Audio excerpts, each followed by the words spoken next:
thing this time. I don't know why I thought that, but some publicist. Are we live? Okay. It's me.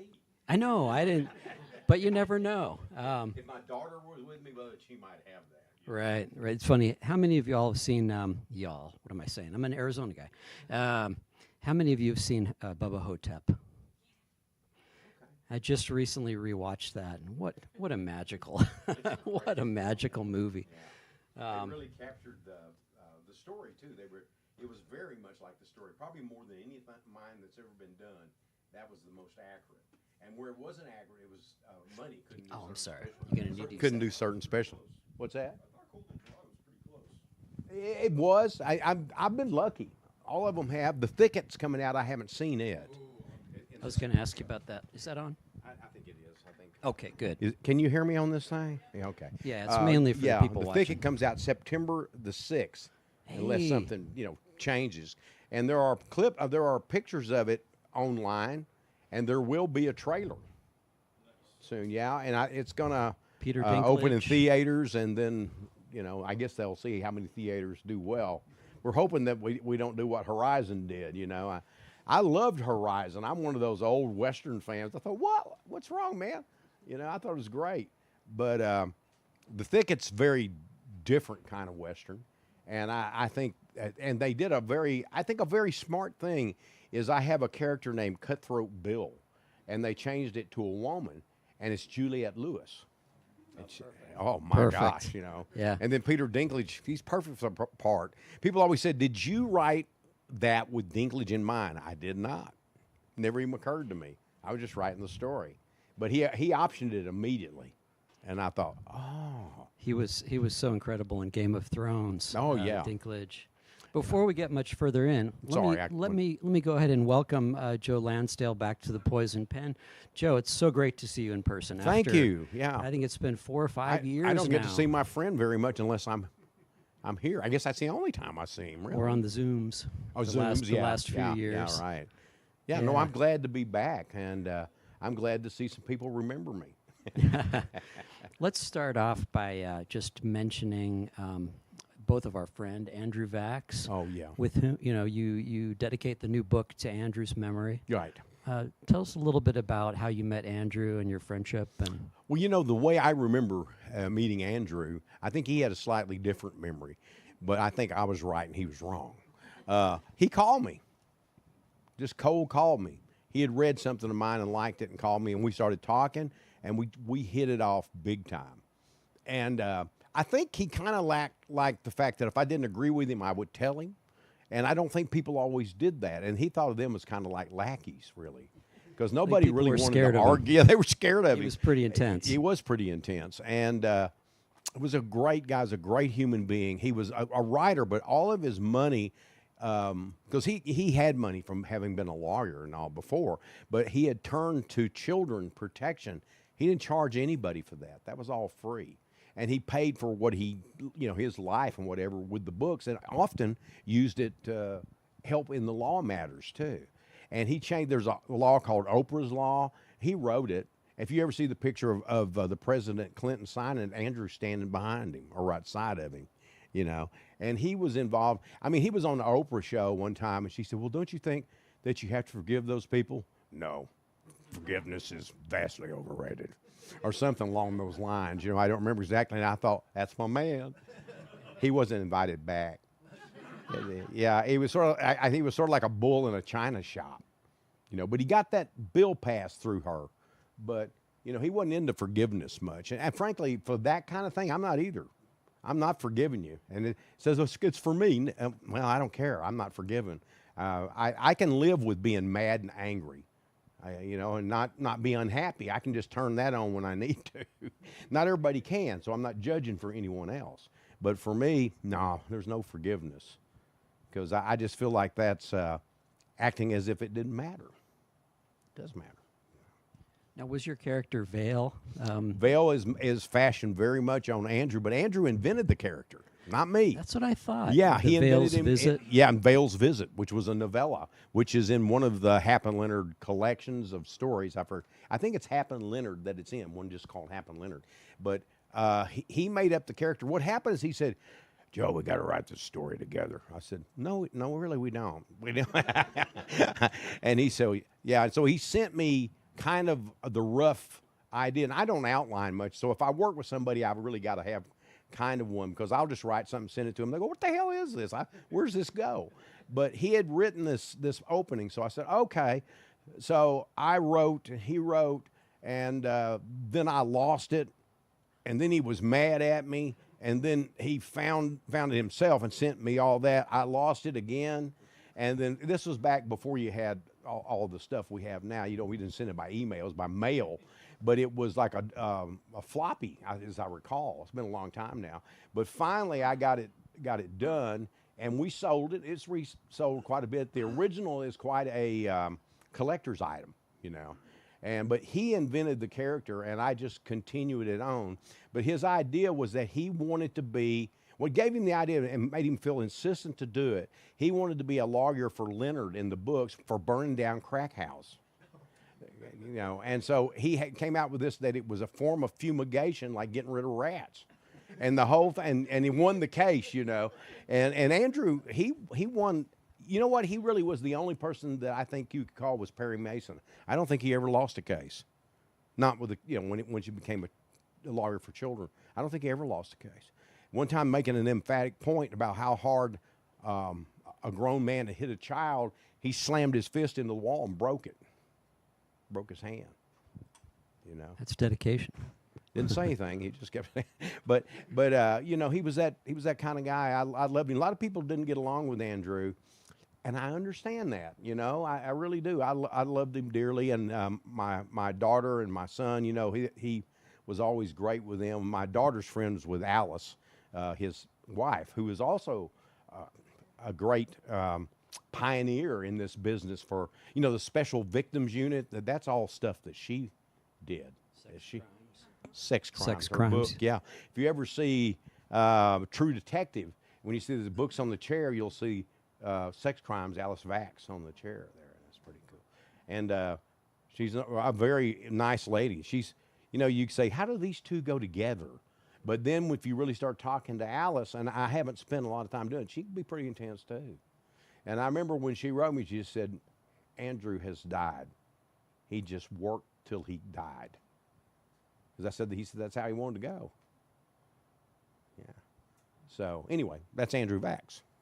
I had a great time with him here a couple times, and we went out for it was kind of cute. We went out for frozen yogurt after our visit here, and here's this hard ass guy, you know. Yeah. And yeah. And then I drove him to the airport, and we talked about blues music. Yeah. Oh yeah. We love blues music. Both of us, we talk about. And I actually got kind of a crooked Vax smile as he was leaving. Yeah. God, that's cool. My daughter, he knew her ever since she was a little kid. She'd answer the phone. She had a deep voice when she still does, but I mean, when she was young, it was already kind of deep. And he would think it was Karen, and then he would realize, wait a minute, who is this? It's Casey, Uncle Andrew. Really? Yeah. And so then when we finally got together, and she's with me, and we're all visiting with Andrew, and all of a sudden she's saying, well, something. He's doing all these different things. He said, wait a minute. She's got me doing it. Now I'm her slave. See, you know, because he was telling me, you know, you got to let her stand up for herself more. And pretty soon he's doing the same thing. Well, it's been I think 5 years since we've seen Hap and Leonard. It has been a while. But you've been busy boy. I mean, I'm a busy boy. You've got, let's see, Elephant of Surprise was 2019. That was the last Hap and Leonard. But since then, more better deals. One of my favorites. Yeah, Moon Lake. Yeah.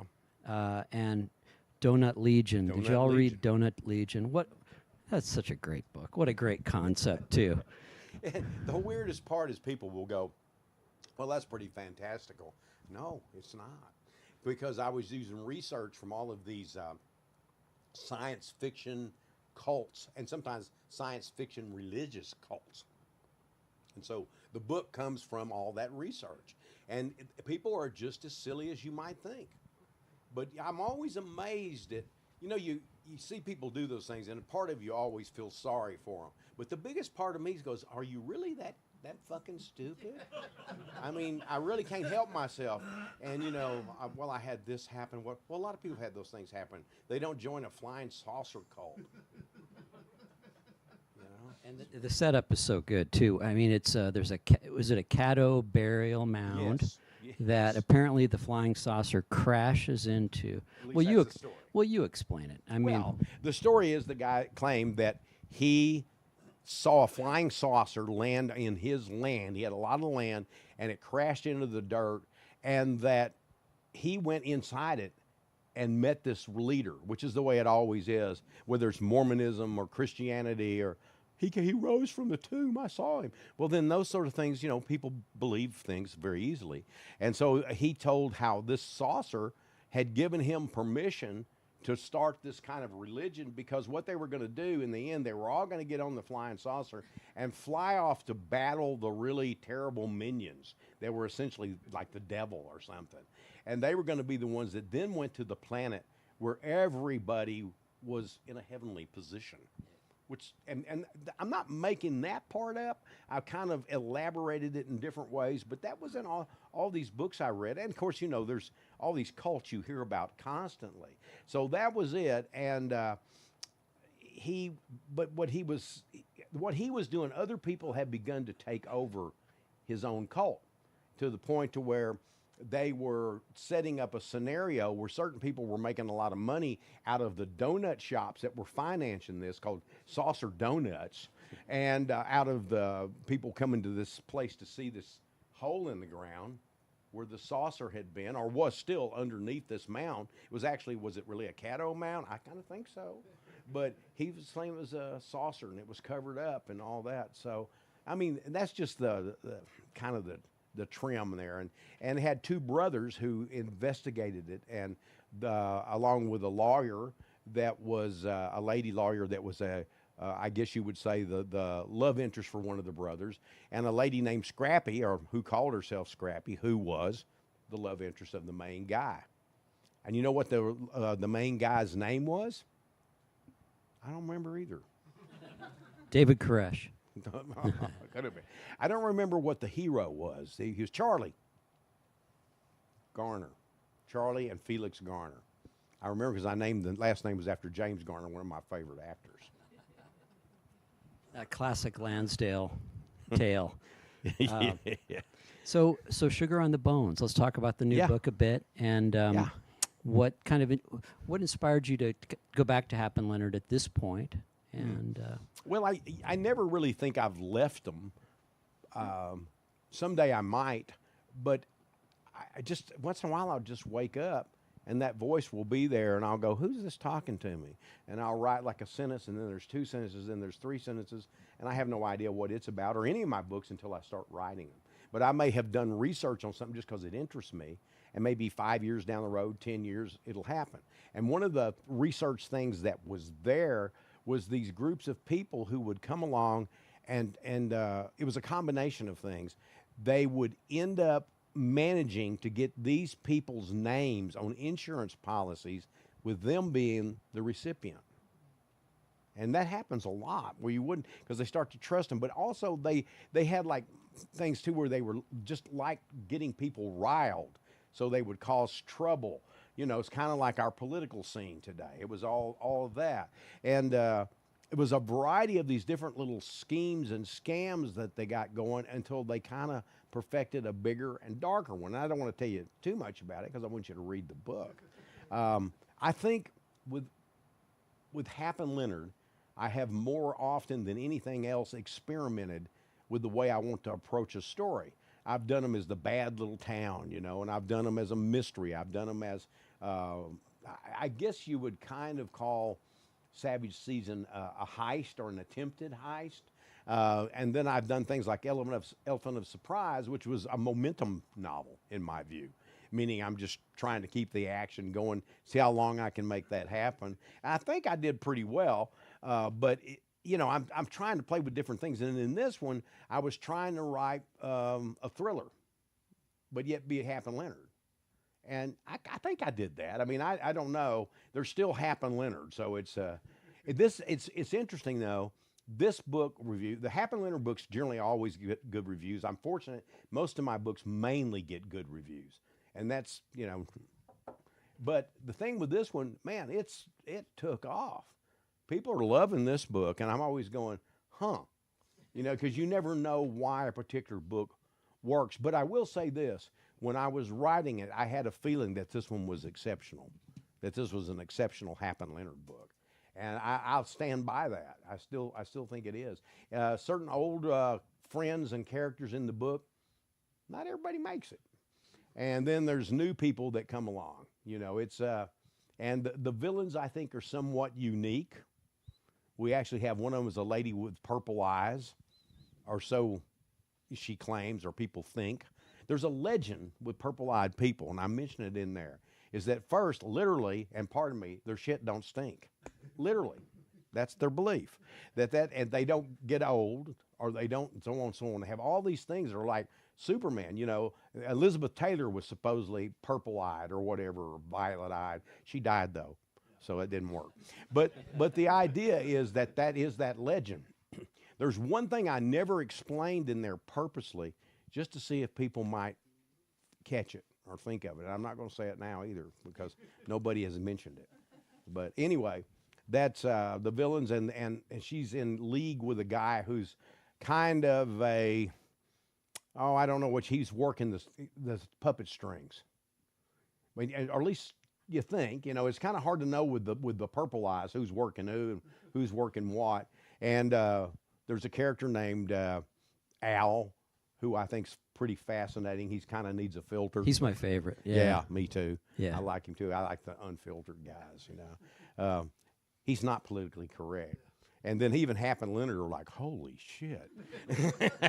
He makes a very memorable first appearance in the book. Yeah, he does in that. And he also has a bunch of mice in his couch that he has feelings for. Yeah. But anyway. Well, it's also, you know, you take on, well, for one thing, you know, Hap Collins, you know, he's our storyteller. You know, he's sort of the conscience of the books. And, you know, it always feels like we're kind of in the, you know, an old friend is telling us a story, you know, and the way you started off is just, it's, you know, him kind of looking back. You know, it's a very classic kind of way. Well, you know, the first-person narration is my favorite.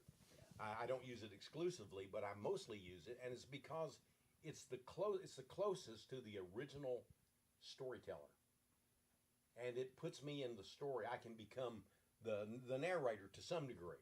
You know, that's why when I was a kid and I read the Edgar Rice Burroughs books and John Carter of Mars, you know, I was like, you know, you feel like you're 11 years old. You feel like this is you, or could be you. And then, you know, you think later and you go, oh, man, when I was 11, I'd have been dead by those Starks in 5 minutes, you know. They had to cut me up. But it's that kind of original idea of the storyteller. And the storyteller is saying, look, I'm going to tell you, let me tell you what happened to me, you know. And so that's why I like to do that, because I think it links you up with the reader. Some people don't like first person.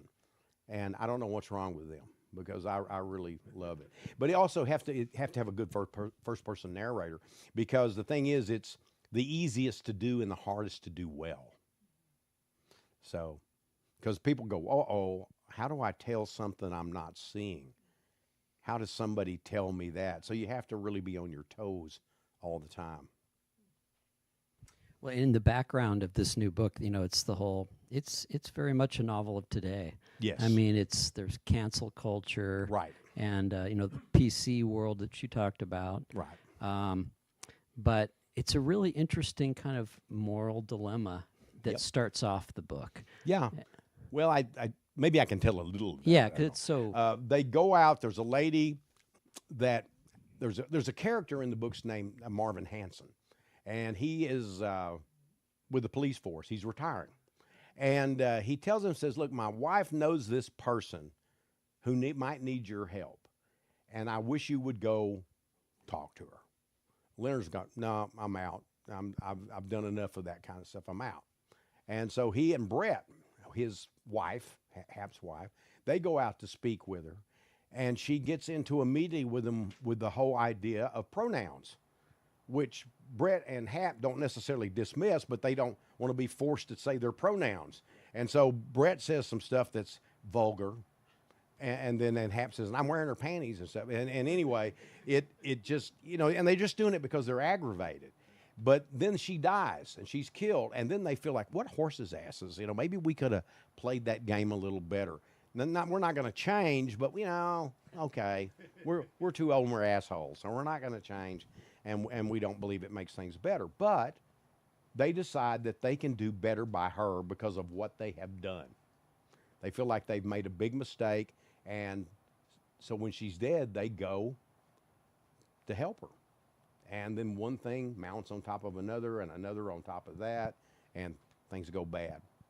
But they do the whole thing because they feel like that they may have just been jackasses. And Brett's clearly the brains of the operation. Yeah. Right? Clearly. Yeah. Yeah. That's Brett is the smart one. She's got the calculate. Hap and Leonard are both smart, but they're impulsive, especially Leonard. So I think it's a big stew, and I really enjoy it. And there are other characters like Jim Bob and Vanilla Ride and all of these characters that you haven't seen in a while. They're back, and in unusual situations. Yeah. And I especially like Vanilla in this book. Right. But it's a big book too for a Hap and Leonard book. Right. Well, you've always created this this kind of world of misfits and strays, Right. sort of a found family. Yeah. Andrew did that too. Yes, absolutely. And yeah, I always wondered if I was a stray. Waifs and strays. No, well, we won't get into talking about your dad. I always asked Joe about his father, who was like this Superman figure. Yeah. And in many ways, true. Yeah. Yeah, he's in the memoir I'm writing. I've written 2/3 of it, but I had to stop and make money by writing books, And but it's sold, and actually I just have a longer time to do it, so it's taken me a little longer to get where I want to get with it. But as soon as I finish the book I'm doing now, The Hatchet Girls, then I'm going to turn back to, that and try to get that done. And in between there, I wrote screenplays. I wrote all kinds of other stuff, just like I always do, And then I wanted to ask you about this Oh, yeah. lovely little book, The Unlikely Affair of the Crawling Razor. Yeah, that's good art. Yeah. Tim Truman, yeah. Well, I have a character called the God of the Razor who first appeared in the Night Runners. And then a piece of that was worked into a short story called God of the Razor, which I think actually appeared before the Night Runners was actually published. Over the years, I had comics that had that in, had the God of the Razor in it. One Batman story where the God of the Razor was in it. And I can't remember all the places, but popped up here and there. And I have another character who is, let's put it this way. One time I was asked to write a Dupin story from the Poe character. And they were doing an anthology where everybody was doing their interpretation of Dupin. My guy's a little bit more like Sherlock Holmes, actually, I think. But I tried to kind of capture both. But I thought, I'm going to really go absurdist on this. So I've got, Conrad Dipple, who is actually one of the great influences for Frankenstein. There was a real guy named Frankenstein, but Dipple actually supposedly played with bodies and tried to bring them back to life with electricity. And Mary Shelley was traveling through there with her husband, Percy Shelley, and she heard stories. And then she heard these other stories. So I actually put him in the book to kind of pull that in too. And there's a Lovecraftian element to it, all kinds of things. So I thought, the God of the Razor would fit pretty good in my version of Dupin's universe. And so this popped up. It was funny, I would write like a paragraph like every now and again while I was working on my novel. Then I would get through, I'd go, I got a little time, I'm going to play with that. I maybe 15 minutes. And one day I looked up and I had about half done. I thought, okay, I'm going to concentrate on it now and finish it. And so it became a novella. I thought it was going to be a shorter piece, but I was very happy with it. And it's fun, Those are, also there's, does anybody here know who Frank Belknap Long was? One in the back. He was an early horror writer about the time of Lovecraft. And that era of horror, and he was a big influence. But he wrote a Lovecraftian. Well, he wrote more than one, but he wrote one called "The Hounds of Ten Dallas," or Ten Dallas, however you would say it.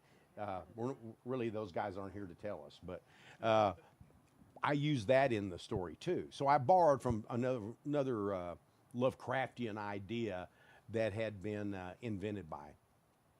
Did Arkham House do some of his stuff? Mm-hmm. Oh, there's a lot. He was popular. He did science fiction, and he did a lot of horror and fantasy and stuff like that. I have several volumes by him. You know, I met him once. I don't remember where we were. I won the Bram Stoker that year for something.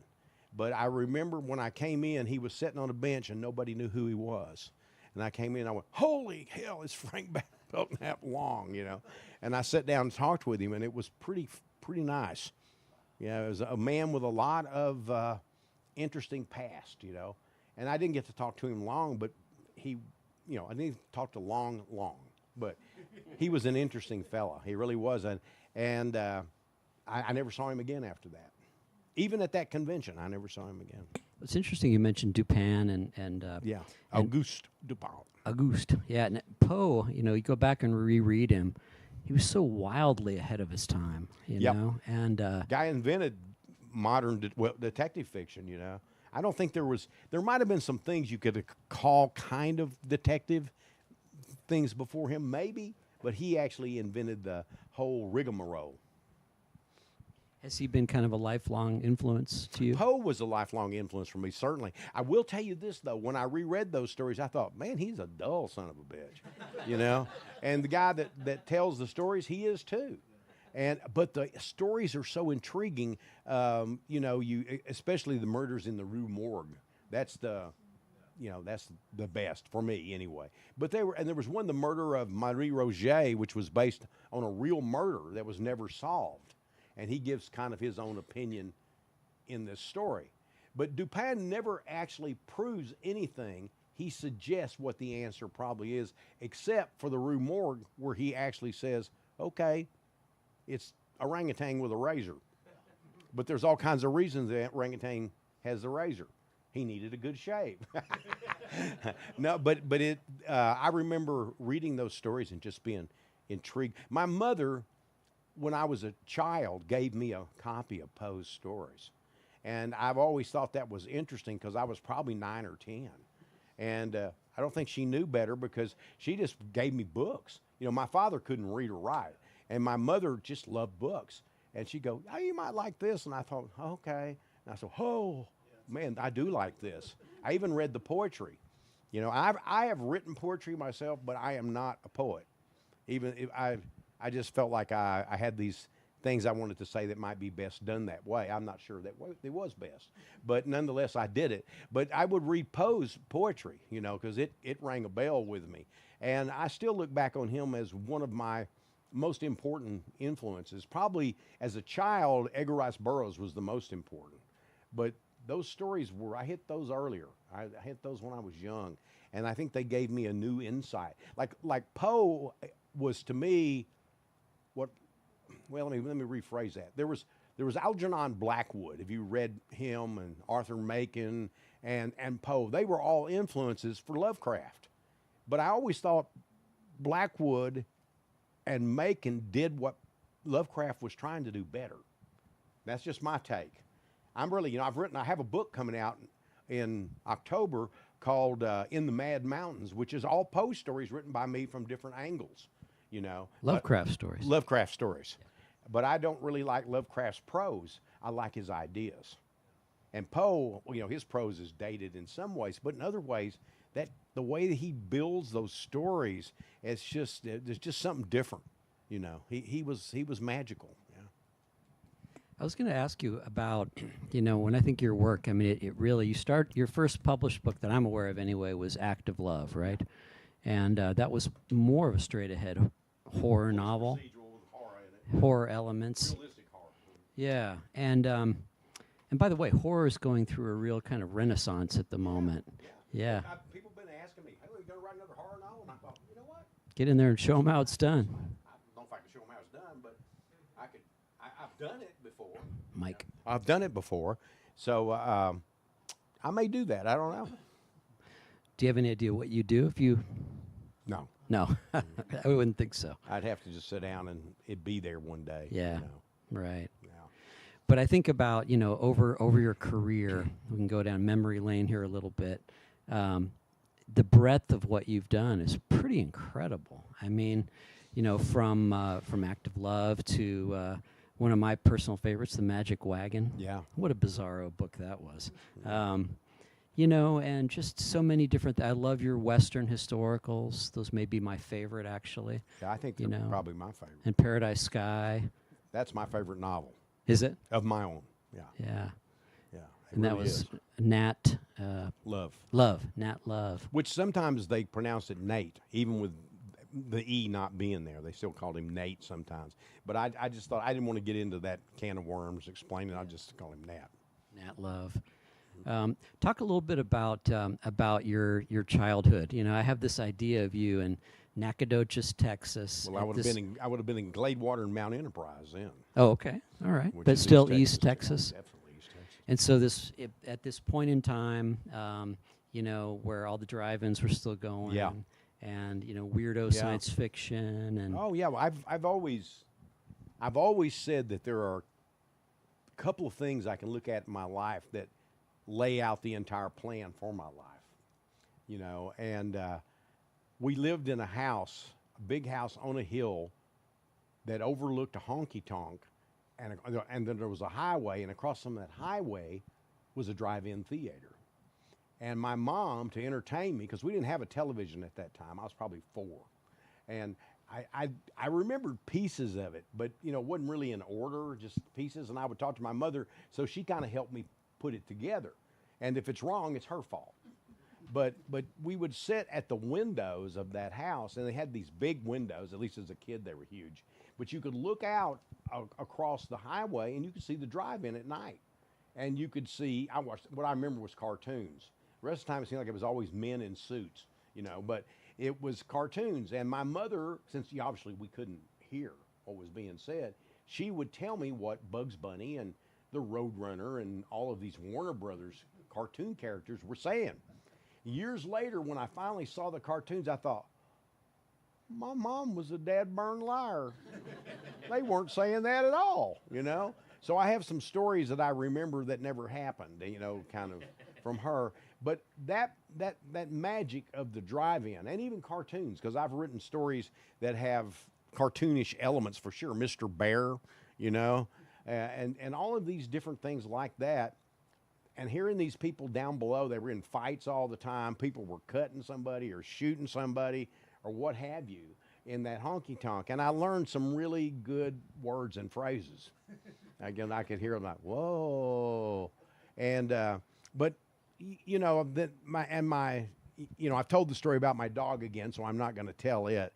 But I'm just going to say that my dad took care of a guy that was a bully that mistreated my dog in such a way that he became my hero forever. I don't think I've heard this one. You haven't? I've made you retell the auto shop one. Okay, well, I'll tell times. it then if I haven't told it. Does anybody know the dog story? No? Okay.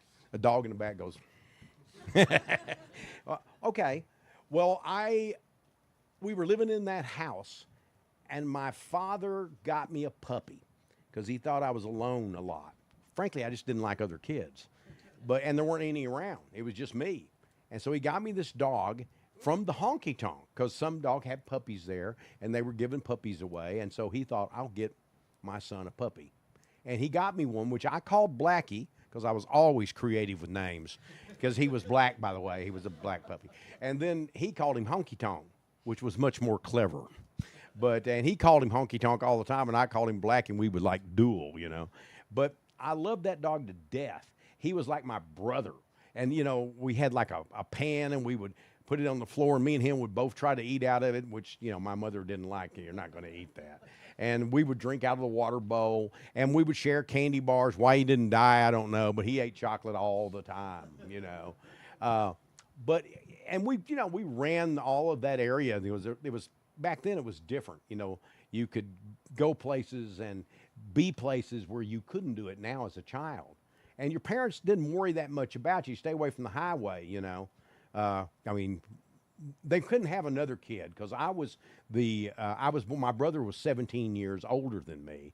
So when they had me, if I got ran over, they just had him. And so I had to be very careful. And, but one day, my dog and I went up the hill higher than where our house was to a house on the hill. But between our houses, it was divided by like a little run of creek or a branch. You know, it's hard to say when you're a kid, those things seem much more, you know, prominent and magnificent. But my dog and I went over that creek rather, and up that hill to that house. Well, this guy had the most beautiful flowers you ever saw. Yellow, red, I mean, you know, all these colors. And I'd never seen anything like that in my life. I mean, I'm 4 years old, you know. And so my dog immediately, and he had a big stone frog there too. I'll remember that. I always remember that frog because it was bright green. It looked like it had just been painted in my mind. But anyway, the dog started digging in the flower beds. You know, like dogs will do. And of course, I'm a kid. I don't know that that's probably not a good thing. And this guy comes out, grabs my dog by the hind legs and hits it over the head with a pipe or a stick, I don't know which, and throws it in that creek. And I, of course, went to pieces. And I ran down the hill, and I ran and told my mother. And my mother had to walk to get a phone. We didn't have a phone. Most people didn't have a phone where we were back then. So she had to walk to somebody's house and get a phone. And it seemed like it was a short time later, but I'm sure it was longer. Then my dad rode up in his car, which was like an old, you know, probably I think an old Cadillac, probably as a mechanic. All of our stuff was held together with wire because he was working on everybody else's stuff, you know. So he came out, and my mother had already told him what happened, and he started going up the hill, and he saw me, said, "You stay here." And so, of course, I followed him. And as he's going up the hill, I'm following him, and he goes up and he knocks on that door, kind of like a, really polite, like a Girl Scout selling cookies, you know. And so the guy opens the door, and my dad hit him so hard that even to this day, I feel like I can hear it, you know. And I don't even know if it actually made a sound, but it was just like whap. Guy was out like a light. He got him by the ankles, dragged him out of his house, and dragged him through the flower beds till he flattened nearly everything in there, swung him through all those flower beds, then swung him in the creek. And if that guy was conscious, he knew better than to let on. He just said, you know, it's kind of like if a bear gets you, you just got to let them have it, you know, just hope you survive. And so, and my dad was only about 5'9", but he, up until his late, nearly 60, he was like, you know, Doc Savage in strength. Later on, you know, time caught up with him. But he threw that guy in the creek, and I thought, whoa. And then he went down and found my dog that was alive. The dog survived. And the dog, just to kind of jump ahead a little, when I was 17, we were both out on the front porch, and he just suddenly killed off the front porch dead. But, you know, he lived all that time. But I thought, what a classic ending for, you know, for your dog, you know, because that was the best dog ever, right? But my dad, after that, you know, he could do no wrong when he did wrong. We had a lot of disagreements. He had a lot of racial issues that I disagreed with because, you know, racism was a big thing at that era, not just in East Texas, but the South and East Texas had a prominence there. But it was really all over the nation, and it was the civil rights movement was gaining ground, you know. But I remember that, and so that violence, dogs, honky tonks, drive-in theaters, and then I had another incident where a guy next door, and next door then might be somewhere there over across the street, maybe, and you know that would be close neighbors back then, and they were digging a bomb shelter. That was a thing then, you know. I mean, I wasn't worried because I saw that you could put your hands over your head and get under your desk. Things would be all right. Just don't look at the light. Everything will be okay. Because by then we'd gotten a television. But I'm there one day and I'm watching them build the bomb shelter. And my mother says, maybe we should get a bomb shelter. Maybe we should have one built, you know, in case the Russians drop the bomb. And my dad said, the son of a bitch will fill up with water.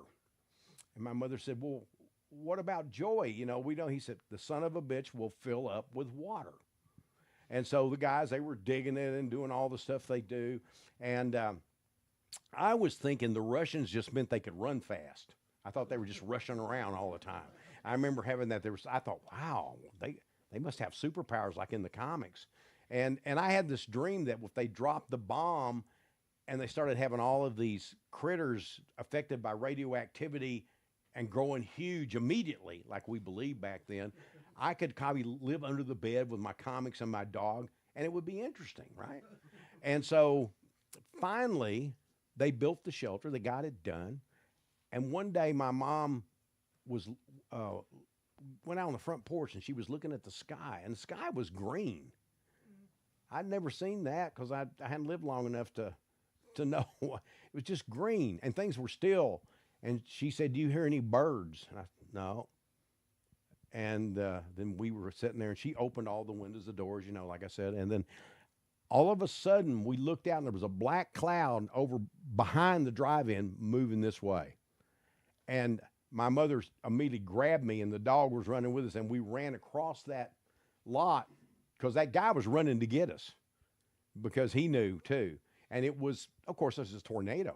And it just, this little tail would dip like this, and finally it just caught that drive-in and wadded it up like aluminum foil, you know. And I ran, and they had the little door you open. I always told, a friend of mine, Bill Paxton was a friend of mine. He made the movie Twister. I always told him, I said, you know that part where they have in there and has the little lock on the door? That's what he had when that happened. But we went down into that, and it had electricity, I guess powered by a battery. I don't know. And we closed the lid, but the bottom was filled up with water. And so we had to sit on the stairs, and there were some benches where there were some other people, you know, I guess his family were on them, and a snake was in the water. So he grabbed something, a hoe or something, and he's splashing and whacking in the water at that snake, and the lights went out. And where I'm like, oh God, and then that storm hit, and that door was like, just rattling like this, unlike those, you know, when you put a baseball card on a bicycle. And I thought, wow, this is it. Whatever it is, this is it. And I wasn't really as excited as I had been about, you know, because I thought it was a bomb. I thought, as my dad called it, the goddamn bomb. So I said, it's the goddamn bomb. And it does fill up with water, by the way. And so when it was over almost instantly. I mean, just wow, it sounded like, you know, they always say it sounds like a train. It sounds like a train. It sounded like a big train. And then it was gone. And weirdly, it didn't even affect our house, but it tore up, of course, the drive-in screen, and it messed up the honky-tonk, kind of like, you know, knocked it around and just nothing left of it. I don't know if it ever recovered or not. There were a lot of rednecks crying that night, I'm sure.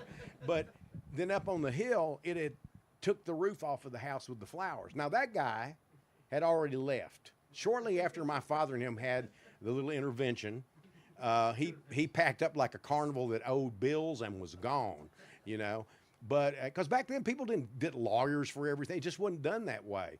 And when that was all over, I thought, wow, that was amazing. And I obviously never forgot it. A lot of my stories have tornadoes in them and storms.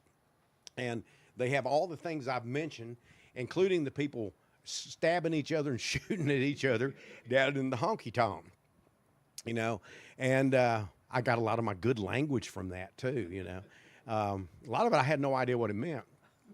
And years later I was like, ooh, you know.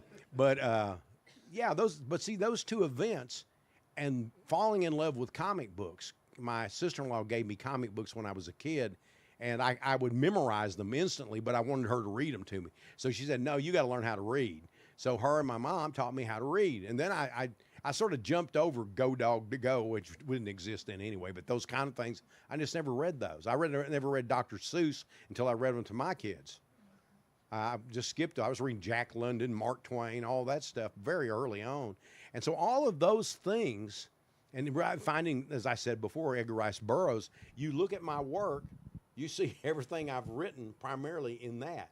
And the rest of it comes from family stories. You know, my dad was born in 1909, and I've said this before, but that means Mark Twain was alive. He died the next year. It means Buffalo Bill was alive. I think he died in 21, maybe 17 or 21, I can't remember exactly. My grandmother had seen the Wild West show with him in it, or one of its forms, because it was in many different forms, when she was a child.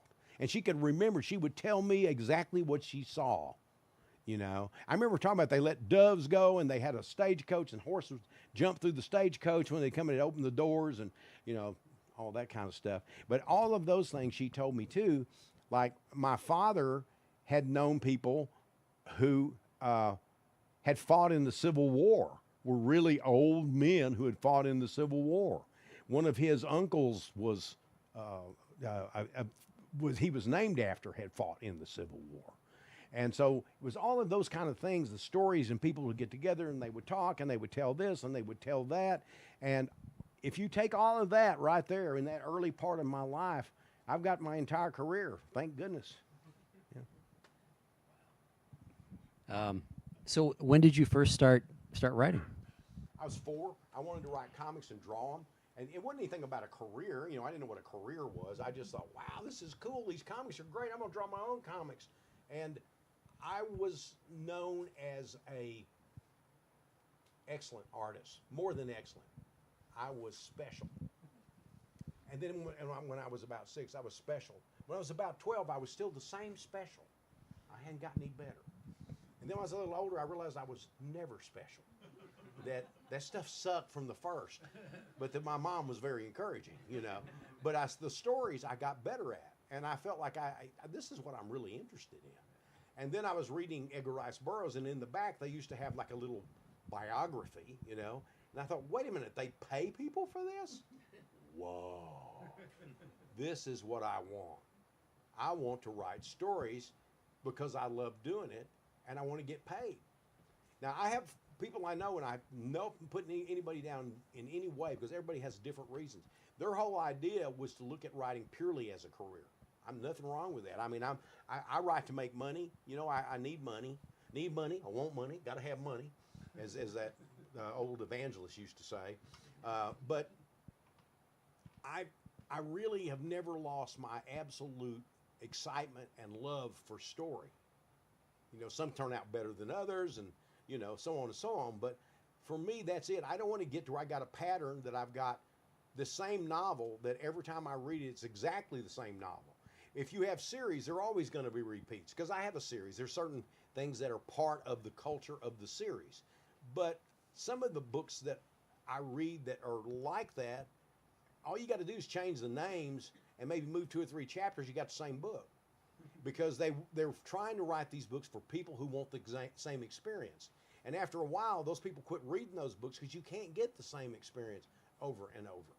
Not really.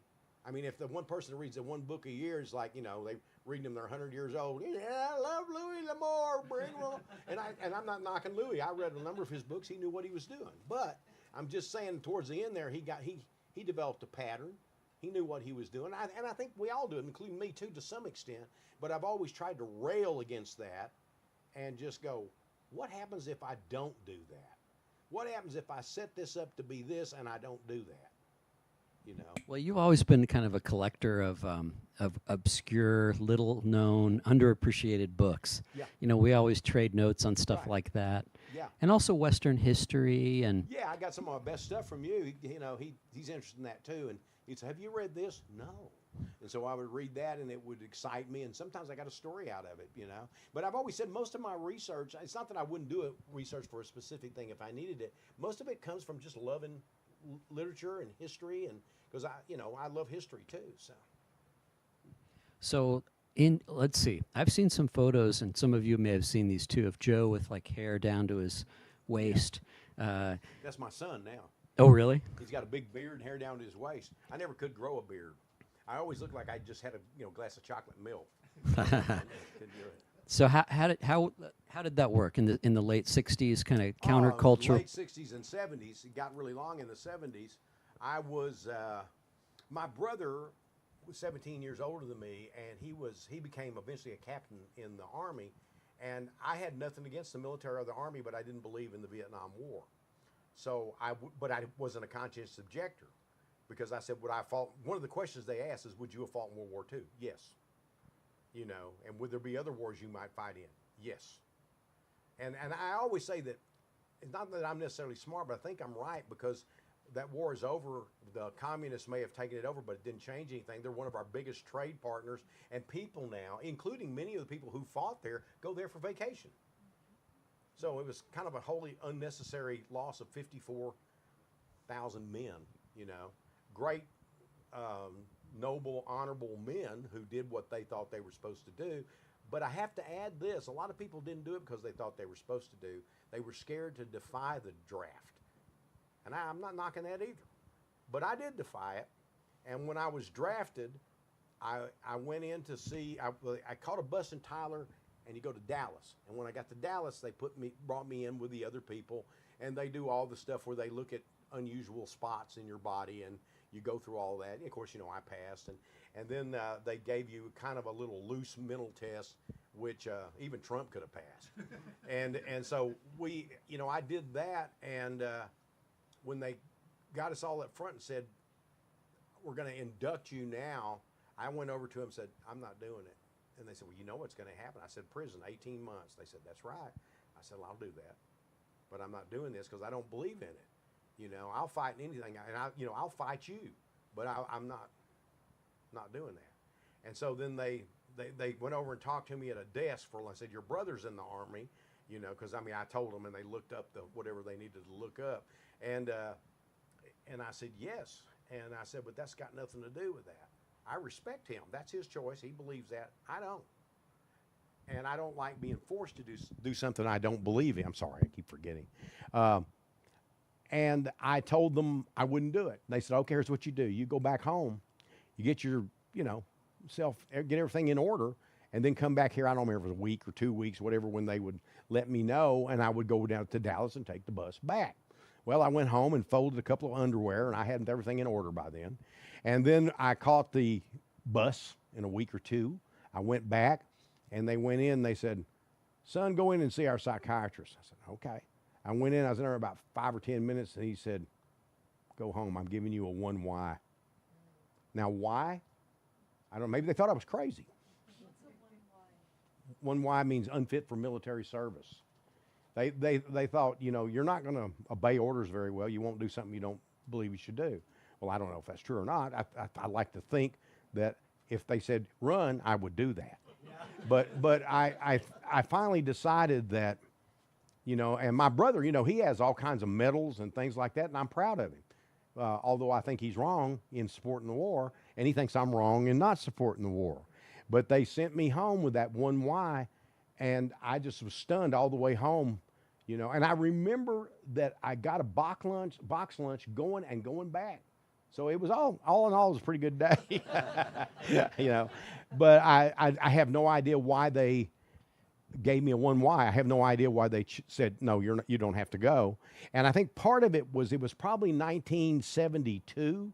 So you're getting a little closer to them starting to look at it and go, yeah, this ain't happening, this isn't working. And I will tell you this, there was one guy there, he had a big red sash on.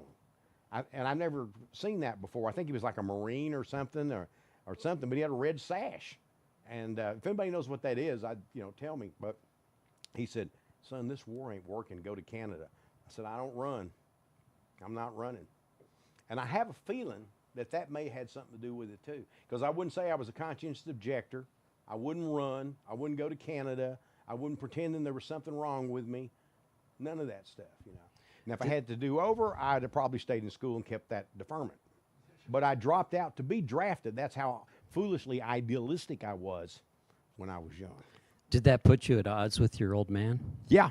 He didn't agree with that, but then he didn't agree. We talked about the war. He didn't agree with my views, but by the time I did that, he did agree with me because it had been going on so long. And of course, my brother was over there, and he was just thinking, they're never going to win this war. So we pretty much had come to, because I think a lot of people saw it as unpatriotic. I saw it as patriotic.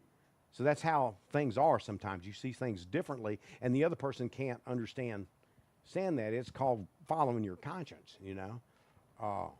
But I never really got anything from my mother was against the war, or she became against the war. Like when I was growing up, we were all for it because it was the U.S., and we'd already whipped Nazis, and I'd seen on TV where we whipped spacemen. So we were set. But when you get older and you start looking, and not just because you're going to go, that kind of gives you focus. When you start seeing on television all these bodies being brought out, and you start thinking, oh, okay, now what are we doing here? Why are we doing this? And then when I would hear why we were doing it, it never made any sense to me. And I thought, well, wait a minute. There was really no South Vietnam till they invented it. They was Key, I believe was his name, put him in. Then they assassinated him because he wasn't doing quite what they wanted. And if you ever heard of Edward Lansdale, he's a cousin of mine. He was one of those guys in the CIA that did all this despicable stuff. And he wasn't a cousin I knew, you know, he was a distant cousin. But all of that kind of stuff, I just looked at it and I thought, I don't get this. And I think when Watergate happened too, that was also putting a cap on it, because even though that wasn't the war per se, it put a cap on what we were hearing from people. It was, and I understand, because before that, we believed our government told us the truth. You know, and I think they probably did more so than as time went on, because government became more complex, became bigger. But we were never really told the truth. We were told what was needed to be told. Whoever was in, whichever side was in, whichever side they were trying to influence. You know, so It's interesting to kind of read crime fiction through that period. You know, where you go from the 50s into the 60s, Right. and all of a sudden. The police aren't the good guys anymore, you know, and that kind of reverses.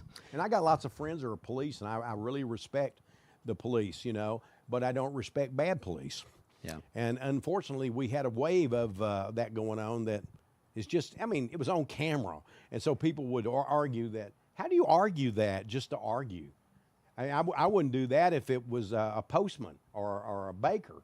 They're doing something wrong, period. And see, that's what screwed my life up, is I believed in the Lone Ranger and Batman and all those people. I believed that's what you did. You respected the United States of America because they had taught you to do the right thing.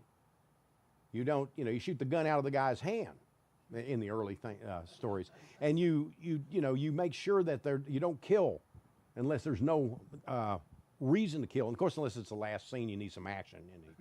But there was a different morality that was taught. Even if you watch The Rifleman, every one of those was a morality tale. Gunsmoke frequently. Maverick was just funny. But you know, a lot of those old shows we used to watch, they were morality tales. And I believed all that. And I still in my heart want to believe it. You know, I tried to live that way myself. That's one reason I dropped out of college to be drafted, which I wouldn't go that far now. And also, I couldn't really afford to go to college. I never finished, you know. I dropped out and had a few classes after that, but I never finished. My wife got a degree in criminology, and my son has a degree in journalism and, what is it? It's philosophy. Yeah, really helpful.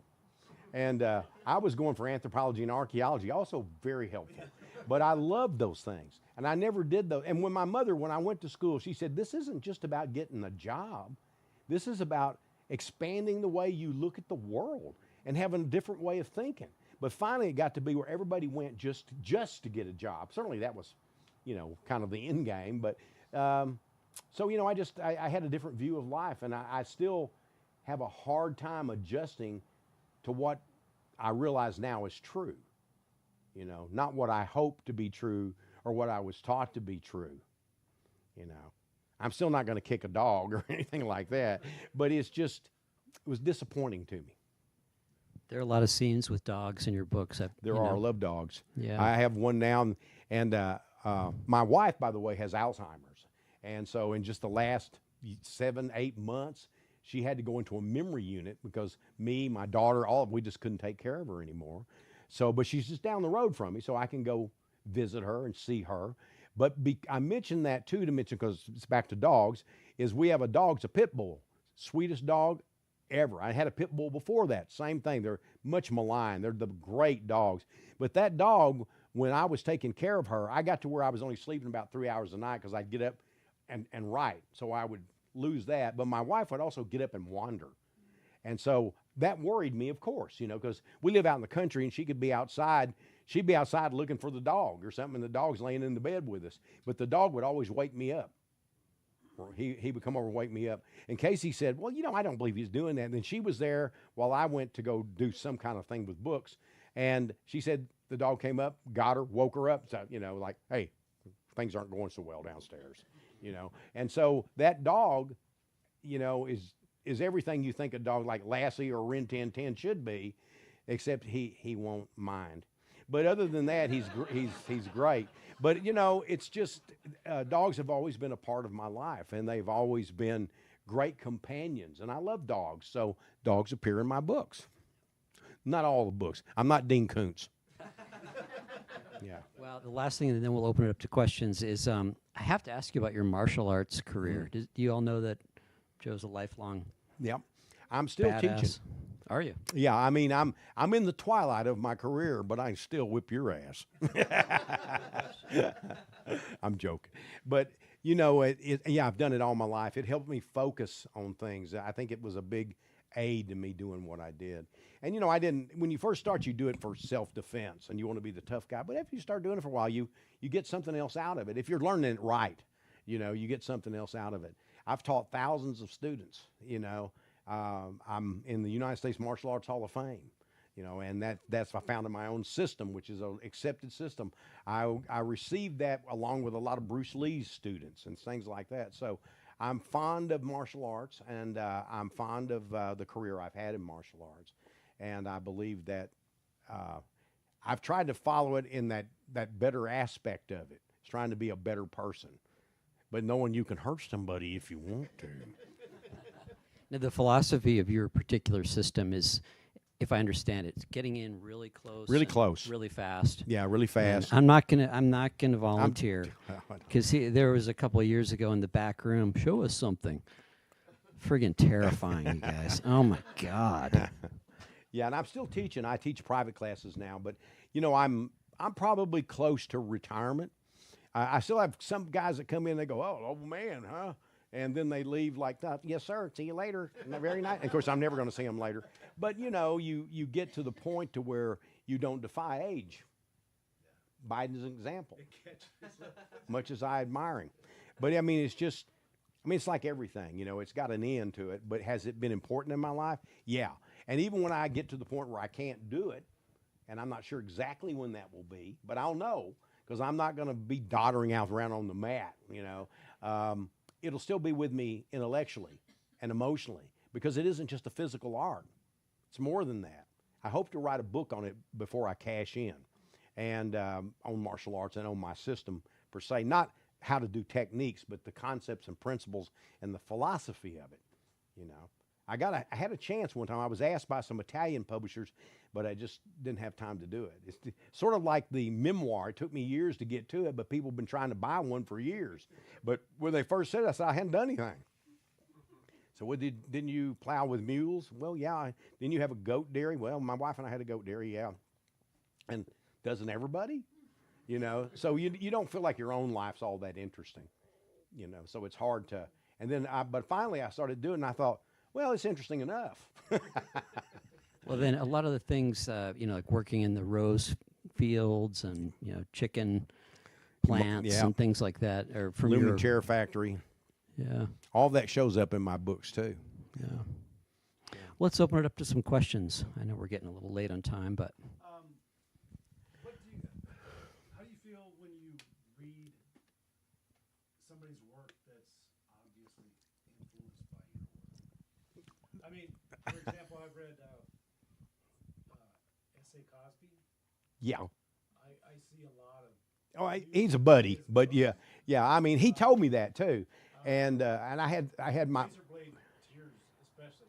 Yeah, I think it was my daughter said, "Hey, that's your novel written by so and so," and she was kidding, you know, because she's friends with him too. But no, He's a great writer. I'm proud of him, and because he's influenced by me, but he's not me. See, that's the difference. I'm influenced by so many writers, but I'm not them. But I certainly borrow things from them. I mean, I can see in my work Raymond Chandler and Bradbury and all those things, but I can also see that it's me too, you know. And I think that's the way with Cosby. I think he's a great writer. I'm very happy for his success. I'm proud of him. I feel like he's one of my nephews. And Stephen Graham Jones is another. He more or less just the idea of writing anything like I do. He's got his own styles, a little different, but it's quite a bit different. It's his own thing. But he told me that. He said, we was on a panel with me one time, And he said, everybody kept saying, well, what genre do you think you write in? I said, the Lansdale genre. And he said, a light went on. He thought, wow, I will do the Stephen Graham Jones genre. So in that way, and I get this because people have said this out loud. They did a documentary on me once. It's called Popcorn King. And they had a Joe Hill. Does everybody know who Joe Hill is? Stephen King's boy. He said when he was 14, he read The Drive-In. He said he knew that novel was speaking to him directly, and he wanted to be a writer. I thought, well, he's another writer in the house too. So I'm sure that influence was multiple. Yeah, yeah. And Owen too. You know, and Owen's a great kid, and what a good writer. You know, he's got a great fantasy novel out called Curator. So. Yeah, it's something you might. His wife's a really good writer too. I haven't read her. Kelly Braffett. I've heard her. You know, I know who she is. Yeah, but terrific I'll writer. have to read something Yeah. of hers. I'll ask Owen to recommend something. Yeah. Yeah. So Anybody else? that's This it. is astonishing. Here's your chance, folks. Come on. But yes. So when you did the Pale Door, was that based on a short story you've done previously, or was it? No, I didn't have anything to do with the story. I was a producer on that film. And what I did is I was able to put the actors, some of the actors, they couldn't get actors and they couldn't get certain people, but when I signed on, friends of mine, like Bill Sage, who was in Hap and Leonard, and Pat was in Hap and Leonard, and there were other people who were just fans of mine, and the people who did the special effects were fans of mine. So that's why I have a producer credit, and I got a little money for it. And my son is one of the writers on it. He was, I think there was 3 writers, and he was one of them. And it's got a following. You know, they always said, "What do you think of it?" And I said, "It's okay." Yeah, and How did you feel about Hap and Leonard ending, though? yeah. What's that? How did you feel about Hap and Leonard ending, though? Oh, loved it, loved it. It doesn't mean that I thought everything was as I would want it to be. I mean, we actually, I got banned from the set on the 2nd season. Oh, really? Yeah. I want to hear that story. Well, the story is simple in that they were doing an idea where they were going to turn the old grandma into the killer. I went, what? She can't barely get off the porch. You know, I said, well, she was just going to operate. I said, no, you're taking the heart out of the system. I got really mad, and then the showrunner, John Worth, banned me from the set. And James Purefoy talked to me, called me, and he said, Joe, he said, so you don't think that's a good idea? I said, no. I said, you know, I think I wouldn't be proud of that if I wasn't. And I remember John Worth later saying, well, if you're not proud of it, why don't you take the money? I said, I'll take the goddamn money. It's my stories. It's my book. And John Worth and I, by the way, are very good friends now. But James stood up for me, wouldn't do it. So they did it the way it is in the book for the most part. Changes. So yeah, I had my moment. and you know, I always feel like when they did Cold in July, I didn't have a lot to say because I wasn't truly a producer on it. But when Hap and Leonard, I was a co-executive producer. And that meant I could say what I wanted to say and they could do what they wanted, you know. And I understood that. But if, you know, you get mad because the guy who invented it has something to say, that's not very fair. And John Worth's credit, he said somewhere, I think it was in print, that he was wrong, that it was a mistake, you know. But even if he hadn't, I wouldn't have disliked him. I'm not that way. I just thought he was wrong. But then I was back on the 3rd season. Yeah. Well, I'm sure the director of Cold in July, Jim, being a friend of yours, probably did go with a lot of your suggestions and what you had to say. He did. Jim was very good about that. And Jim and Nick D'Amici, who wrote a lot of the stuff, is also, both of them are, Jim we always say that, you know, he's my nephew too. Because when he started trying to do that film, he was young. Oh, he was really young. He just came off of Stake Land. He'd done that. No, I don't think he had done the one about the zombie rats. No, the first one was Mulberry. That's it. That's the one he had done when I met him. Yeah, that came out in like 06 or 07. Right. Well, see, I met him then and years passed. And he made Stake Land and he made these other films. About 7 years passed. And then he finally was able to get Cold in July made. And I think when Don Johnson, Sam Shepard signed on, then of course Michael C. Hall was really hot at that moment because of Dexter. When they all signed on, it finally got it. But it took him years to get that where he wanted it. and I was proud of it. And then later he got the Hap and Leonard series going, you know. So I think a lot of him as a director. Talking about Boba Hotep earlier, but strangely enough, Don Coscarelli is the one who directed that one, but he tried to direct another story years before the drive-in. Yes, he did. He came. That on, part of the trilogy is one of my favorites. Yeah, well, mine too. And Greg Nicotero was going to do it. Different people were going to do it. Nobody's done it. But what happened with Don is he called me. I never met him. He said, "This is Don Coscarelli. I direct." I said, "I know who you are. I've seen your stuff. I love it." And he said, "Well, can I come visit you for a few days?" I said, "You can." So he came from Los Angeles, came out and visited, and became friends with us and family. And he was trying to get the drive-in so he could make that, but it was already optioned. And right, never got made. But he had interest in other stuff, and he went home. And then he came across Bubba Hotep, an incident on and off a mountain road, which he also directed for Masters. Episode of Masters of Horror. That's it. The Showtime. episode. Right, right. And they liked it so much they used it to open the series. I thought it was amazing. They expanded on that little short story Yeah. so much, and they made it Yeah. so cool. Yeah, they did. And Stephen Romero had a lot to do with that too. He was one of the script writers with Don. Well, Joe, thanks so much, and bet. thanks everybody for coming out. Let's give Joe a nice warm round of applause. And you want to just stay here to sign? Yeah. Okay. If you wouldn't mind just folding up your chairs and putting up against that wall, because they fall down on this side. Thank you.